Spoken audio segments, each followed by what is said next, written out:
অসম ৰাজ্যিক কৃষি বিপণন পৰিষদৰ অনুমোদিত বজাৰ দৰ এনেধৰণৰ মৰিগাঁও বজাৰত জিকাৰ ন্যূনতম মূল্য প্ৰতি কুইণ্টলত ২৭০০ টকা, অধিকতম মূল্য প্ৰতি কুইণ্টলত ২৮০০ টকা, বিলাহী ৪০০০ টকা, ৫০০০ টকা, পিঁয়াজ ৪০০০ টকা, ৪৪০০ টকা, জলকীয়া ১১৫০০ টকা, ১২০০০ টকা।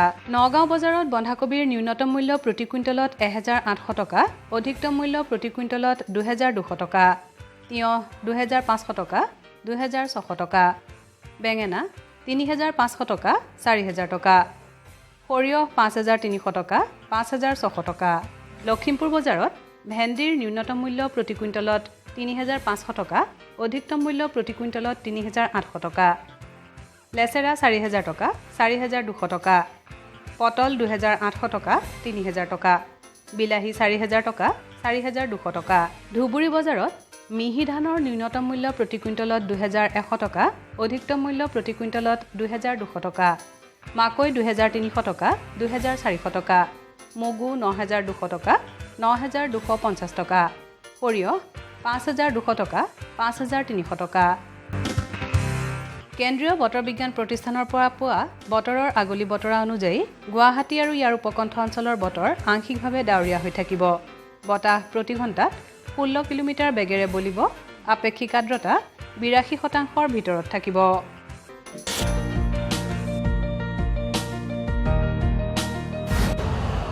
यूरिया का स्वदेशी उत्पादन 70 लाख टन बढ़ाने के लिए 6 उर्वरक संयंत्रों का उद्धार किया जा रहा है। FCIL के गोरखपुर, सिंदरी, तलचर और रामागुंडम संयंत्र, HFCL की बरौनी इकाई और BVFCL की नामरू फोर्थ। सोने पर सुहागा ये है कि देश में अब बनेगा सिर्फ नीम लेपित यूरिया, क्योंकि इससे होगा किसानों का फायदा ही फायदा। अनाज का उत्पादन 10% तक बढ़ेगा। बढ़ेगी 10 से 15% नाइट्रोजन क्षमता।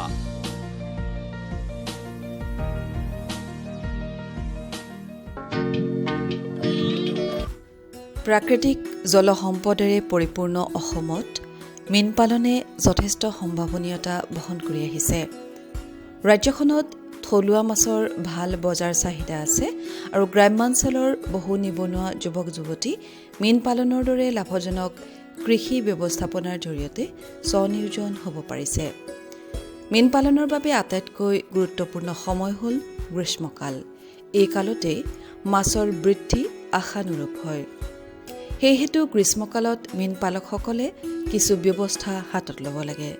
গ্ৰীষ্মকালত মীন পালকসকলে ল'বলগীয়া ব্যৱস্থাৱলী সন্দৰ্ভত ৱৰ্ল্ড ফিছ নামৰ প্ৰতিষ্ঠানটিৰ কাৰিকৰী বিষয়া ডক্টৰ ধৰিত্ৰী বৰুৱাই এনেদৰে কয়। আমি দেখিছোঁ যে মীন পালকসকলৰ কাৰণে গ্ৰীষ্মকালটো অতি গুৰুত্বপূৰ্ণ সময়। গ্ৰীষ্মকালত মীন পালকসকলে কেনেকুৱা ধৰণৰ ব্যৱস্থা হাতত ল'ব লাগে? আমি শীতকালৰ দৰে গ্ৰীষ্মকালটো এটা গুৰুত্বপূৰ্ণ সময় বুলি কওঁ, কাৰণ গ্ৰীষ্মকালত যিটো হয় আমাৰ সূৰ্যৰ পোহৰটো ডাইৰেক্টলি ৰাতিপুৱা ভাগৰ পৰা আপোনাৰ পুখুৰীৰ পৰা দেখা যায়, যিটো শীতকালত ইমান দেখা পৰিলক্ষিত নহয়। আৰু গ্ৰীষ্মকালত যিহেতু উষ্ণতাটো বেছি হয়, সেইকাৰণে মাছৰ আপোনাৰ ইমিউন কেপাচিটিটো বাঢ়ি যায়। ইমিউন কেপাচিটিটো যেতিয়া বাঢ়ি যায়, আমি মাছক যেতিয়া পৰিপূৰকভাৱে খাদ্য গ্ৰহণ কৰিবলৈ দিওঁ, তো মাছৰ বৰ্ধনত কোনো অসুবিধা নহয় তেনেকুৱা দেখা যায়। আৰু যেতিয়া গ্ৰীষ্মকাল হয়, তেতিয়া সেইখিনি সময়ত মাছে খাদ্যটো বহুত বেছি ধৰণে গ্ৰহণ কৰে আৰু হজম কৰিবলৈ সুবিধা হয় তেওঁলোকৰ। গতিকে গ্ৰীষ্মকালত আমি মাছৰ বৰ্ধনৰ বেছি গুৰুত্ব দিব লাগে। তাৰ কাৰণে আমি ল'ব লগা ব্যৱস্থাবোৰ হৈছে, আমাৰ পুখুৰীৰ যোনবিলাক পাৰবিলাক আছে ধুনীয়াকৈ চাফ চিকুণ কৰি ৰাখিব লাগে। আৰু আমাৰ পুখুৰীৰ পাৰত যোনবোৰ কলগছ আছে, কলগছবিলাক যদি দিওঁ, মাছে সেইবিলাক খাদ্য হিচাপে গ্ৰহণ কৰে। লগতে যেতিয়া টেম্পাৰেচাৰটো বাঢ়ি যায়, মাছৰ পানীৰ টেম্পাৰেচাৰটো বাঢ়ি যোৱাৰ লগে লগে তাত যোনবিলাক ফটোচিনথেচিছৰ সহায়ত নেচাৰেল ফুড বুলি আমি যিবিলাক কওঁ প্ৰাকৃতিক খাদ্য, সেই প্ৰাকৃতিক খাদ্যবিলাকৰ প্ৰডাকশ্যনটো বহুত বেছি হয়। সেইকাৰণে মাছৰ তাত খাদ্যৰ কোনো অভাৱ নহয়। লগতে যদিও নেচাৰেল ফুডৰ অভাৱ নহয়, আমি যোনবিলাক কিনিবলৈ পৰা খাদ্য যে পোৱা যায়, যেনেকৈ ফ্লটিং ফিড হওক বা ছিংকিং ফিড হওক, এই গোটেইখিনি আমি দিবলৈ কওঁ, কাৰণ নেচাৰেল খাদ্যই সিমানখিনি ঢুকি নাপায়গৈ। গতিকে আপুনি এইটো পোষকতা কৰে নেকি যে যিটো আমাৰ মানে কিছুমান খাদ্য আছে ভাসমান খাদ্য, কিছুমান নিমজ্জিত খাদ্য, গতিকে মাছৰ প্ৰজাতি ভেদে ভেদে এই খাদ্যবিলাক আপুনি প্ৰয়োগ কৰাৰ কথাটো কয়? হয়, প্ৰজাতি ভেদে ভেদে আমি যিটো আপুনি ভাসমান বুলি ক'লে বা তলত নিমজ্জিত খাদ্য বুলি ক'লে চিংকিং প্লেট বা ফ্লটিং প্লেট, আমি সেইটো দিবলৈ ছাজেষ্ট কৰোঁ। কাৰণ মাছবিলাক বিভিন্ন স্তৰত থাকে, ওপৰৰ ভাগত থাকে, মাজৰ ভাগত থাকে আৰু তলৰ ভাগত থাকে। গতিকে সেই খাদ্যখিনি পাবলৈ প্ৰতিটো স্তৰে পাবৰ কাৰণে মাছে পাবৰ কাৰণে আমি তেওঁলোকক সেই চিংকিং প্লেট ফ্লটিং প্লেট সেইখিনি ৰেকমেণ্ড কৰোঁ। আৰু তাত এটা 14% থাকে। ধৰি লওক আমাৰ কাৰ্বজাতীয় মাছখিনিৰ কাৰণে 25 to 28% প্ৰটিনটো আমি ৰেকমেণ্ড কৰোঁ। যোনখিনি কেটফিছ জাতীয় খাদ্যতে যে মাগুৰ শিঙি, তেওঁলোকৰ 14%টো বেছি হ'ব। 30 to 35% প্ৰটিন পাৰ্চেণ্টেজ থকা ফিড আমি ৰেকমেণ্ড কৰোঁ তেওঁলোকক। এই গ্ৰীষ্মকালতেই পুখুৰীৰ পাৰত উদ্যান শস্যৰ খেতি কৰি লাভৱান হ'ব পাৰে। বিশেষকৈ পুখুৰীৰ পাৰত কলগছ, নেমু, অমিতা, মধুৰিআম আদি গছৰ খেতি কৰি লাভৱান হ'ব পাৰে। পুখুৰীৰ পাৰত উদ্যান শস্যৰ খেতি কৰি লাভৱান হোৱাৰ কথা দোহাৰি মীন সংগঠক চত্ৰধৰ কলিতাই এনেদৰে কয়। আমি দেখিছোঁ আপুনি পুখুৰীৰ পাৰত কলগছ, অমিতা এইবিলাকৰ খেতি কৰিছে। এইটো আজি মই বহুত দিনৰ পৰা কৰি আছোঁ। হয়। আৰু এই মালভোগ কলৰ পৰা বহুত উপকৃত হৈছোঁ। হয়। মানে এৰিএফছৰ ছ'চাইটিৰ সমূহ অফিচাৰ, সমূহ ষ্টাফকে এই মালভোগ কল ইয়াৰ পৰা আমি দিব পাৰিছোঁ। হয়, তাৰমানে আপুনি অকল মালভোগ কৰিছে আৰু বেলেগ কলৰ খেতি? আৰু অন্যান্য কৰিছোঁ। মই ইয়াতে আকৌ আম গছৰ পুলি লগাইছোঁ। আমি কৃষি বিভাগৰ পৰা আনিছিলোঁ। হৰ্টিকালচাৰ ছাৰে আমাক গোটেই নেমু গছৰ পৰা আৰু অমিতা আমি দেখিছোঁ, অমিতা কৰিছে, নেমু ৰুইছে। কলৰ মাজে মাজে আমি অমিতা কিছুমান ৰুইছিলোঁ। অমিতাৰ পৰা আমি বহুত ভাল ফল পাইছিলোঁ। তাৰ পৰা নেমু গছ লগাইছোঁ। ইয়াৰ পৰা আমাৰ ফিচাৰীৰ পাৰে পাৰে যিটো লগাইছোঁ তাত আমাৰ ছাৰসকলেও চাই বহুত ভাল পাইছে। হয়, আমি দেখিছোঁ যে আপুনি কলপাত মাজে মাজে আপুনি কলপাতখিনি আপুনি গ্ৰাছ কাপক খাবলৈ দিয়ে। নাই, এইটো মই পুখুৰীত কলপাতবিলাক সদায় কাটি দিওঁ। গ্ৰাছ কাপৰ মাছৰ এইটো ভাল খাদ্য বুলিয়ে কয়। তাৰমানে গ্ৰাছ কাপৰ বৃদ্ধিটো বেছি ভাল হৈছে? বহুত ভাল হৈছে ছাৰ, বহুত ভাল হৈছে ছাৰ এইটো। হয়, আমি আমাৰ গ্ৰাম্যাঞ্চলৰ যিবিলাক নিবনুৱা যুৱক আছে তেওঁলোকৰ পুখুৰীবিলাক এনেই পৰি থাকে। হয় ছাৰ। এই সন্দৰ্ভত আপুনি কি ক'ব বিচাৰে? তেখেতসকলে যদি এনেকৈ যদি গোটেই এনে নাথাকি এনেকুৱা প্ৰচেষ্টা যদি হাতত লয় তেখেতসকল বহুত উপকৃত হ'ব ছাৰ। তাৰমানে পুখুৰীৰ পাৰবিলাকত আপুনি বহুত উপকৃত, ভালেখিনি ইনকাম কৰিব পাৰিছে ছাৰ। বছৰত নাই বুলিলেও লাখ টকা ইনকাম কৰিব পাৰিছে। এবিঘা পানীকালি আমাৰ এই ফিচাৰীটোত 1 বিঘাই আছে ইয়াত। আমাৰ এই ফিচাৰীটোত এই 1 বিঘা ফিচাৰীৰ পাৰত যদি আমি এনেকৈ খেতি কৰা যায় মানে ভালেখিনি ছাৰ উপকৃত হ'ব পৰা যায়। যিহেতু গ্ৰীষ্মকালতে মাছৰ বৃদ্ধি আশানুৰূপ হয়, গতিকে মাছৰ খাদ্য, সাৰ, গোবৰ আদি এই সময়ত নিৰ্দিষ্ট হাৰত প্ৰয়োগ কৰা যথেষ্ট প্ৰয়োজন। গ্ৰীষ্মকালত মীন পালকজনৰ বিশেষ কৰণীয় সন্দৰ্ভত জ্যেষ্ঠ মীন বিষয়া ডক্টৰ সঞ্জয় শৰ্মাই এনেদৰে কয়। এই গ্ৰীষ্মকালটো আমাৰ মীন পালকসকলৰ কাৰণে অতি গুৰুত্বপূৰ্ণ সময়। কাৰণ এই গ্ৰীষ্মকালতে আমাৰ পুখুৰীৰ পাৰবিলাকত যিবিলাক উদ্যান শস্যৰ খেতি হয়, বিশেষকৈ আমাৰ আগতে আমাৰ চক্ৰধৰ কলিতা ডাঙৰীয়াই কৈ গৈছে যে পুখুৰীৰ পাৰটো এনে পেলাই নথয়, তাত বিভিন্ন ধৰণৰ উদ্যান শস্যৰ খেতি কৰিব পাৰে। আৰু বিশেষকৈ এনেকুৱা ধৰণৰ মানে গছ গছনি ৰুব লাগে যি গছ গছনিয়ে আমাৰ পুখুৰীত মানে কোনো ধৰণৰ ছাঁ নেপেলায়। গতিকে আমাৰ ইয়াত সুন্দৰভাৱে তেখেতে কল, অমিতা, বেঙেনা এইবিলাক খেতি কৰিছে। আৰু কেতিয়াবা তেওঁলোকে ফুল আদিৰ খেতিও কৰিছে, যাতে ফুলৰ পৰা তেওঁলোকে এটা অতিৰিক্ত আয় কৰিব পাৰে।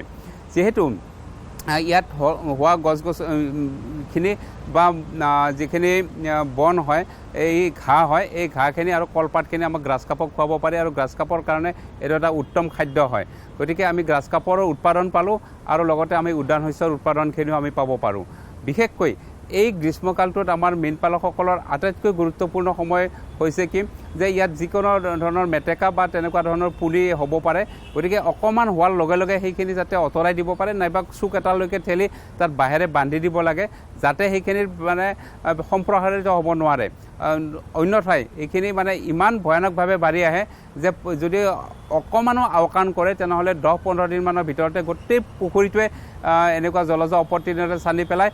আৰু এইখিনি উঠাওঁতে বহুত মানে তেওঁলোকৰ অৰ্থনৈতিকভাৱে লোকচানৰ সন্মুখীন হ'বলগীয়া হয়। গতিকে এই ক্ষেত্ৰতে মই এইটোও অনুৰোধ কৰিব বিচাৰিছোঁ যে জলজ অপতৃণ যিটো জলজ অপতৃণ বহুতে ভাবে যে জলজ অপতৃণ বা তেনেকুৱা ধৰণৰ পুনি বা মেটেকা গ্ৰাছ কাপে খায়, কিন্তু এইটো এটা ভুল কনচেপ্ট। এইটো মানে গ্ৰাছ কাপে নাখায়। গতিকে এইখিনি যদি অকণমান চাৰ কাৰণে ৰাখিবলগীয়া হয় তেনেহ'লে এটা নিৰ্দিষ্ট চুক এটাত এইটো লৈ গৈ তাত বাঁহেৰে এনেকৈ ফিক্স কৰি দিব লাগে যাতে এইটো মানে লৰচৰ হৈ অন্য ঠাইলৈকে আহিব নোৱাৰে। এই কথাত গুৰুত্ব দিব লাগে। আৰু যদি বেছিকৈ তেনেকুৱা ধৰণৰ জলজ অপতৃণৰ সৃষ্টি হৈছে সেইখিনি উঠাই তাৰমানে যিটো মানে আজিকালি ভাৰ্মি কম্পষ্ট বুলি কোৱা হয়, যিটো মানে জৈৱিক সাৰ উৎপাদন কৰাৰ ক্ষেত্ৰতো এইবিলাক ব্যৱহাৰ কৰিব পাৰি। গ্ৰীষ্মকালতেই ডিমৰু গছৰ ফল পকিবলৈ ধৰে। ডিমৰু গছৰ পকা ফল মাছৰ ভাল খাদ্য। মাছৰ পৰিপূৰক খাদ্য হিচাপে ডিমৰু গছৰ ফল পুখুৰীত প্ৰয়োগ কৰিব পাৰি। গ্ৰীষ্মকালত মীন পালনৰ আন এটা সমস্যা হ'ল বানপানীৰ সমস্যা। বানপানীয়ে যিকোনো সময়তে পুখুৰীৰ অনিষ্ট সাধন কৰিব পাৰে। কিন্তু বানপানী আক্ৰান্ত পুখুৰীতো কিছুদিনৰ বাবে মাছ পালন কৰিব পাৰি। বানপানীৰ পাছত মীন পালনত ল'বলগীয়া ব্যৱস্থাৱলী সন্দৰ্ভত মীন কাৰিকৰী বিষয়া ডক্টৰ দীপাংকৰ নাথে এনেদৰে কয়। আমি জানো সকলোৱে যে অসম এখন বানপানী প্লাবিত বা বানপানী প্ৰৱণ এলেকা। ইয়াত প্ৰতি বছৰে বানপানী হয়, যিটো নেকি আমাৰ হাতত নাই। কিন্তু বানপানী হৈ যোৱাৰ পিছত এজন কৃষক বন্ধুৱে মীন পালনৰ ক্ষেত্ৰত যি ব্যৱস্থা ল'ব পাৰে সেইখিনি বিষয়ত আলোচনা কৰিম, যিখিনি কৰি তেওঁ হয়তো ন্যূনতম পৰিমাণে হ'লেও যাতে তেওঁ লাভৱান্বিত হয়, তেওঁ যাতে বছৰটো গোটেইটো লোকচানত পৰিণত নহয়, তাৰ কাৰণে কি ব্যৱস্থা গ্ৰহণ কৰিব লাগে। গতিকে বানপানী আহি যোৱাৰ পিছত প্ৰথম ব্যৱস্থাপনা হ'ল যে সুৰক্ষা আপোনাৰ মানুহৰে হওক বা মাছৰে হওক দুইটাৰে। তো সুৰক্ষাৰ ক্ষেত্ৰত প্ৰথমতে কি কৰিব লাগে, আপোনাৰ পুখুৰী পাৰত যদি কিছুমান দুৰ্বল গাঁথনি আছিলে সেইখিনি পৰীক্ষা কৰক। ওচৰত বিদ্যুতৰ খুঁটা বা বিদ্যুতৰ তাঁৰ যদি আছিলে সেইখিনি পৰীক্ষা কৰিব লাগে, যাতে তাৰ পৰা কোনো অভাৱনীয় পৰিস্থিতিৰ সৃষ্টি নহয়। দ্বিতীয়তে সুৰক্ষাৰ ক্ষেত্ৰত তাৰপিছতে আহিলে পুখুৰীৰ পাৰবিলাক পৰীক্ষণ কৰা। পুখুৰীৰ পাৰবিলাক পুংখানুপুংখভাৱে পৰীক্ষা কৰিব লাগে বানপানী অহাৰ পিছত, যাতে বানপানী আহি পেলাই তাৰ পুখুৰী যদি পাৰ আকৌ ভাঙি চিঙি থৈ গৈছে সেইখিনি মেৰামতি কৰিব ল'ব লাগে, নহ'লে তাৰপিছত আকৌ বেছি অসুবিধাৰ সৃষ্টি হ'ব। দ্বিতীয়তে আহিলে বানপানীৰ ফলত উঠি অহা যিবিলাক পদাৰ্থ পুখুৰীত বা ফাৰ্মত আহি সোমাইছেহি সেইবিলাক আঁতৰাব লাগে।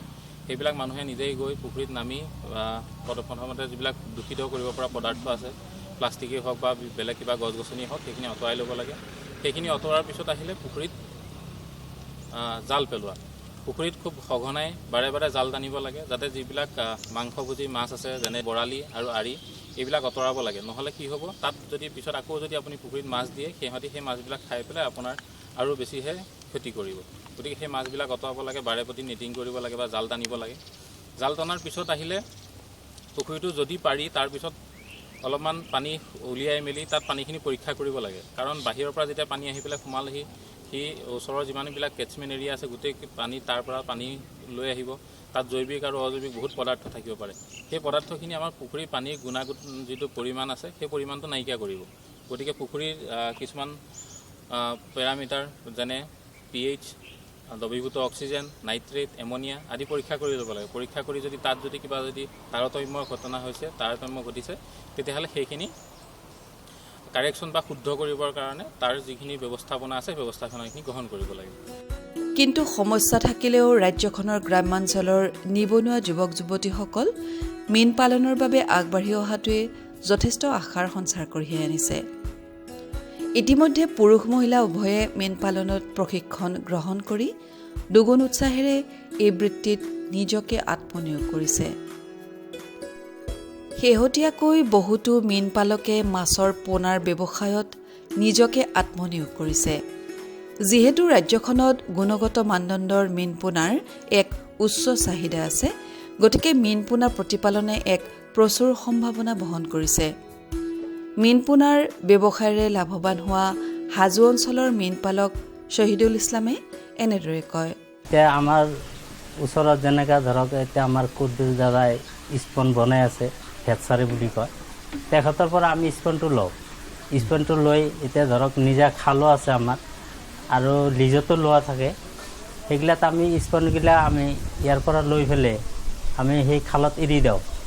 এৰি দিয়াৰ পিছত ধৰক প্ৰথমতে 10 পৰা 15 দিনৰ ভিতৰত আমি জাল টানি পেলাই বস্তুটো চাওঁ, তাক ধানি বুলি কয়। আৰু ধানিৰ পৰা ধৰক তাৰপিছত আপোনাৰ 1 পৰা 1.5 ইঞ্চি হয়, সেইটোক আপোনাৰ চানা বুলি কয়, পোৱালি বুলি কয়, তেতিয়া তাক পোৱালি বুলি কয়। ঠিক সেনেকৈ মাছ বনাই পেলাই আমাৰ তাতে ধৰক বহুত ধৰণৰ বেপাৰী আহে আৰু আমি আমাৰ ওচৰত যেনেকৈ ৰঙিয়া তাতে হাফা ছিষ্টেমত তাতো আমি মাছগিলা লৈ যাওঁ গাড়ী দি। সেনে কৰি আমি এনেকৈ মাছৰ বিষয়ে যিখিনি জানা হিচাপত সেনেকৈ এটা লাভৱানো পাইছোঁ। সেই হিচাপত প্ৰথমতে ধৰক 2 পৰা 3টা ফিচাৰী আছিল, এতিয়া ধৰক লাহে লাহে সেনেকৈ হৈ এতিয়া প্ৰায় 10-12টামান হৈ গৈছে। 10-12টামান পুখুৰী হৈছে। প্ৰথমতে 2-3টা আছিল। প্ৰথমতে 1 বা 2টা এনেকৈ মানে কিবাকৈ আৰু অপেনিঙত আৰম্ভ হৈছিল। গতিকে এই যে ধৰক মাছৰ পোনাৰ ব্যৱসায় এনে কিমান দিনমানৰ ভিতৰত মানে আপোনালোকৰ এই ব্যৱসায়টো শেষ হৈ যায় বাৰু? এতিয়া স্পনৰ পৰা আৰম্ভ কৰিলে ধৰক আপোনাৰ 40 দিনৰ 40ৰ পৰা আপোনাৰ মাছটো আমি বিক্ৰী কৰিব পৰা অৱস্থা হৈ যায়। ফিংগাৰ লাইন বুলি কয়, সেনেকুৱা অৱস্থাত আমি বিক্ৰী কৰিব পাৰোঁ। বিক্ৰী কৰিব পাৰে, তাৰপিছত আৰু ডাঙৰটো বিক্ৰী কৰে আৰু সেইটো ধৰক এতিয়া স্পনটো বুলি ক'লে একবাৰ নহয়, এতিয়া কমচে কম ধৰক 2 পৰা 3 বাৰ আমি এটা খালত স্পন এৰিব পাৰে, এৰিব পাৰোঁ একেটা পুখুৰীতে মানে। একেটা পুখুৰীতে পাৰি। কামৰূপ জিলাৰ আন এজন প্ৰগতিশীল মীন পোনা প্ৰতিপালক আকমত আলীয়ে মীন পোনা ব্যৱসায়ত তেওঁৰ অভিজ্ঞতা ব্যক্ত কৰি এনেদৰে কয়। আমি গম পাইছোঁ যে আপুনি ধৰক মাছৰ পোনাৰ ব্যৱসায়ো কৰে, সৰু মাছ ডাঙৰ কৰে তেনেকুৱা।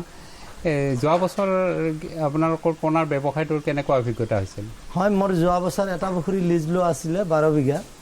তাতে মই 8 লিটাৰ স্পন এৰিছিলোঁ। তাত মোৰ মোটামুটি 120ৰ পৰা 24 কুইণ্টেল পোনা বিক্ৰী কৰিছোঁ।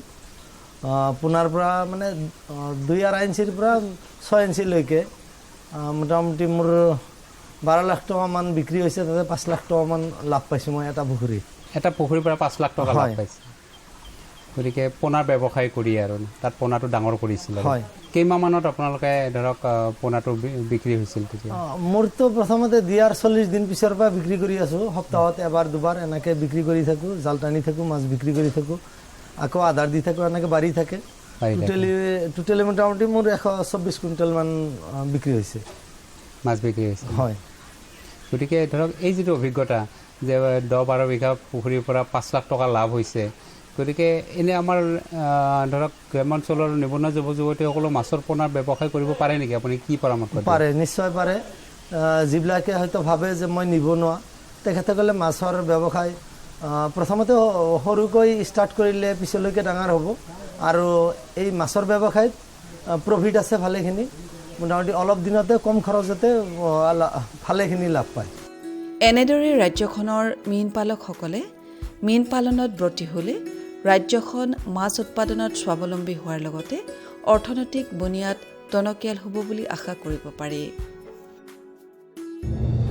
किसान पूरी तरह से सशक्त और सक्षम बने, इस लक्ष्य के साथ हम निकले हैं।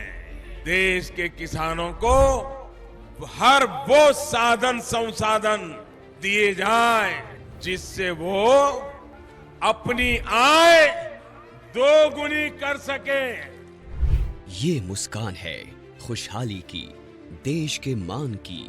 ये मुस्कान है किसानों की, और इस मुस्कान की वजह है प्रधानमंत्री किसान सम्मान निधि योजना, जो अन्नदाताओं की आशाओं की जमीन को पिछले 5 वर्षों से इस तरह सींच रही है कि उनके जीवन में खुशी और आत्मविश्वास की फसल लहलहा रही है। माननीय प्रधानमंत्री जी की दूरगामी सोच का नतीजा है प्रधानमंत्री किसान सम्मान निधि योजना। लगातार 3री बार चुनी गई सरकार का पहला निर्णय किसानों के बारे में है। माननीय प्रधानमंत्री द्वारा पीएम किसान योजना की 17वीं किस्त की फाइल पर किया गया हस्ताक्षर मेहनतकश अन्नदाताओं के प्रति सरकार की प्रतिबद्धता को दर्शाता है। विश्व की सबसे बड़ी डायरेक्ट बेनिफिट ट्रांसफर योजनाओं में से एक प्रधानमंत्री किसान सम्मान निधि योजना में एक पारदर्शी प्रक्रिया के तहत सभी किसान परिवारों को 2000 रुपए की 3 समान किस्तों के माध्यम से कुल 6000 रुपए दिए जाते हैं। अब तक 16 किस्तों द्वारा 11 करोड़ से अधिक पीएम किसान लाभार्थियों को 3.04 लाख करोड़ रुपए से अधिक की धनराशि डायरेक्टली उनके अकाउंट में ट्रांसफर की जा चुकी है। प्रधानमंत्री किसान सम्मान निधि के तहत सालाना 6000 की किस्तें मिलती हैं। यह हमारे लिए एक वरदान साबित हुई। प्रधानमंत्री किसान योजना पंजीकृत होला परे तापर ठारू आज पर्यंत 32,000 टंका पाइछि। इस योजना से किसानों के साथ समग्र कृषि का जीर्णोद्धार हुआ है। देश के माननीय प्रधानमंत्री श्री नरेंद्र मोदी जी के विजन के तहत इस योजना को किसान केंद्रित डिजिटल बुनियादी ढांचा में तब्दील किया गया है, जिसमें बिना किसी बिचौलिए के किसानों को सीधे किश्तों का भुगतान किया जाता है। केंद्र सरकार के संकल्प को डिजिटल इंडिया से जोड़ते हुए ये योजना मोबाइल ऐप, ई-केवाईसी प्रक्रिया, मोबाइल ऐप से फेस ऑथेंटिकेशन और नो योर स्टेटस मॉड्यूल की सुविधा प्रदान करती है, जिससे किसान इस योजना से जुड़ी कोई भी जानकारी सीधे प्राप्त कर सकते हैं। किसानों के जीवन को और आसान बनाने के लिए AI चैटबॉट किसान ई मित्र बेहतर कल का एक नया आगाज है। किसान ई मित्र AI चैटबॉट एक सच्चे दोस्त की भूमिका निभाते हुए योजना से जुड़ी सारी जानकारी चयनित भाषा में मुहैया कराता है। पीएम किसान की 17वीं किस्त के रूप में आज माननीय प्रधानमंत्री द्वारा 9.26 करोड़ से अधिक पात्र किसानों को 20,000 करोड़ रुपए की धनराशि सीधे उनके बैंक खातों में ट्रांसफर की जा चुकी है। केंद्र सरकार की एक और अहम पहल है कृषि सखी, जो ज्ञान और महिला सशक्तिकरण का अद्भुत संगम है। कृषि सखी अभियान द्वारा गांव की महिलाओं को पारंपरिक कृषि प्रथाओं से लेकर नवीन तकनीकों के बारे में प्रशिक्षण दिया जाता है, जो महिला किसानों को आर्थिक व सामाजिक रूप से मजबूत बनाता है। गांव की हर महिला को इस मुहिम से जोड़ने के लिए माननीय प्रधानमंत्री श्री नरेंद्र मोदी जी द्वारा 30,000 से अधिक स्वयं सहायता समूहों का कृषि सखियों के रूप में प्रमाणीकरण किया गया है। कृषि सखी हमारी सहेली जैसी हैं और गांव-गांव में आती हैं, हमको खेतीबाड़ी के बारे में बहुत कुछ सिखाती हैं। ऐसे अनूठे प्रयासों से देश का किसान स्वाभिमानी, स्वावलंबी, सशक्त और आत्मविश्वासी बन रहा है। किसान भाइयों गांठ बांध लो, गांठ बांध लो, बहुत बहुत है काम की, समृद्धि के पैगाम की। मिट्टी के मिजाज को समझो, मिट्टी के हर राज को समझो, मिट्टी की तुम जांच कराओ, मुफ्त सॉइल हेल्थ कार्ड ले जाओ। कभी मुनासिब बीज लगाओ, सही किस्म की खाद ले आओ, जितनी जरूरी उतनी डालो, सही मात्रा खुद पहचानो, इसको अपना मंत्र बना लो, मिट्टी की सेहत को जानो। बात बहुत है काम की, कम लागत अधिक वरदान की। किसान भाइयों गांठ बांध लो, आज ही मिट्टी की जांच कराएं, राज्य सरकार के कृषि अधिकारी से संपर्क करें और मुफ्त में सॉइल हेल्थ कार्ड पाएं। कृषि और किसान कल्याण मंत्रालय द्वारा किसान हित में जारी।